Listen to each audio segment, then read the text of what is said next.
video kali ini saya akan menjelaskan tentang bagian-bagian dari laporan audit. Sebelumnya, saya akan memberitahu apa sih itu laporan audit.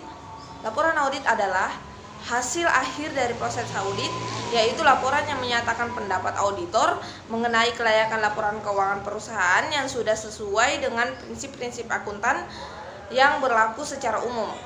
Penyusunan laporan audit harus berdasarkan 4 standar pelaporan yang ada dalam standar profesional akuntan publik atau yang biasa yang disebut dengan SPAP.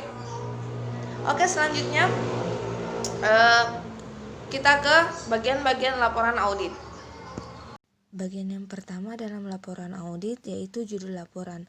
Standar auditing mewajibkan setiap laporan diberi judul laporan, dan dalam judul tersebut tercantum pula kata independen. Laporan audit perusahaan yang kami gunakan sudah sesuai dengan standar auditing, yaitu laporan audit independen. 2. Alamat laporan audit. Laporan ini umumnya ditujukan kepada perusahaan, para pemegang saham atau dewan direksi perusahaan, PT Kimia Farma Persero Tbk. 3. Paragraf pendahuluan. Paragraf pendahuluan menunjukkan 3 hal standar umum SPAP. Yang pertama, membuat pernyataan sederhana bahwa kantor akuntan publik telah melaksanakan audit. Misalnya pada laporan audit di atas, kami telah mengaudit neraca konsolidasi PT Kimia Farma Persero Tbk dan anak perusahaan.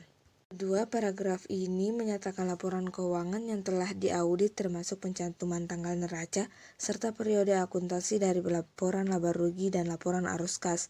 Misalnya pada laporan audit di atas, tanggal 31 Desember 2014 laporan laba rugi konsolidasi, laporan perubahan ekuitas konsolidasi, dan laporan arus kas konsolidasi untuk tahun yang berakhir pada tanggal tersebut. Ketiga, paragraf pendahuluan menyatakan bahwa laporan keuangan merupakan tanggung jawab manajemen dan tanggung jawab auditor terletak pada pernyataan pendapat atas laporan keuangan berdasarkan pelaksanaan audit. Misalnya pada laporan audit di atas, laporan keuangan konsolidasi adalah tanggung jawab perusahaan. Tanggung jawab kami terletak pada pernyataan pendapat atas laporan konsolidasi berdasarkan audit kami. Keempat, paragraf skop. Paragraf skop ini berisi pernyataan faktual tentang apa yang dilakukan auditor selama proses audit PT Kimia Farma. Paragraf skop menyatakan bahwa audit PT Kimia Farma dirancang untuk memperoleh keyakinan yang memadai bahwa laporan keuangan bebas dari salah saji yang material. Berikutnya, paragraf skop membahas tentang pengumpulan bukti audit serta menyatakan bahwa auditor yakin bahwa bukti audit yang dikumpulkan telah memberikan dasar yang memadai bagi pernyataan pendapat. Dari pernyataan di atas kami menganalisis bahwa laporan audit PT Kimia Farma telah memenuhi kriteria dari paragraf skop.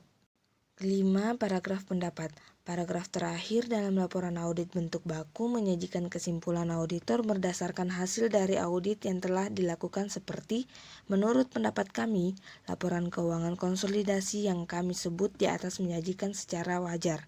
Dalam semua hal yang material, posisi keuangan PT Kimia Farma dan anak perusahaan tanggal 31 Desember 2014 serta hasil usaha, perubahan ekuitas dan arus kas untuk tahun yang terakhir pada tanggal tersebut sesuai dengan prinsip akuntansi yang berlaku umum di Indonesia. 6. Nama KAP. Untuk nama KAP yang mengidentifikasi PT Kimia Farma adalah Asep Kusumayadi AKBAP. 7. Tanggal laporan audit. Tanggal yang tepat untuk dicantumkan dalam laporan audit adalah tanggal pada saat auditor menyelesaikan prosedur audit terpenting di lokasi pemeriksaan. Dalam laporan audit PT Kimia Farma, tanggal neraca adalah 31 Desember 2014 dan tanggal laporan audit adalah 13 Maret 2015. Maka tanggal yang dipakai adalah tanggal di mana audit itu telah selesai dikerjakan pada tanggal 13 Maret 2015. Dan penjelasan dari saya tentang bagian-bagian laporan audit, semoga bermanfaat. Assalamualaikum warahmatullahi wabarakatuh.